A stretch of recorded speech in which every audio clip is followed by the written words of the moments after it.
10x trackerlardagi muammo akkumulyator juda ham tez o'tirib qoldi. Lekin shu akkumulyator 1,5 yildan beri ishlayapti. Hali alishtirilmagan zavodskoy akkumulyator. Buni yechimi generatorni primoy qilib ulab qo'yilgan. Shuni hisobiga. Uni ikki xil yo'li bor. Generator simini uzib qo'ysa постоянный tok beradi yoki ikkinchi yechimi mana shunaqa kompyuterni aldash bo'ladi. Bu o'zini zavodskoy klemmasi, qo'shimcha mana bunaqa klemma qo'yilgan, o'rtada blok sistema o'rnatilgan. Ayni mana shu xizmatni sizlarga taklif qilmoqchiman.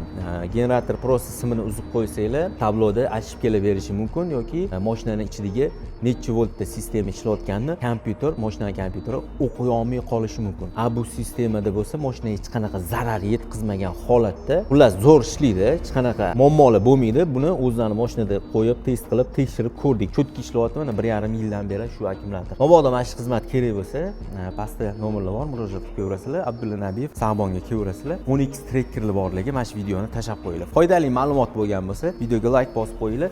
Akkumulyator sotuvchilarni boshini ortmanglar. Akkumulyatorning 3 oyga yetmadi, yangi taquvdim deb.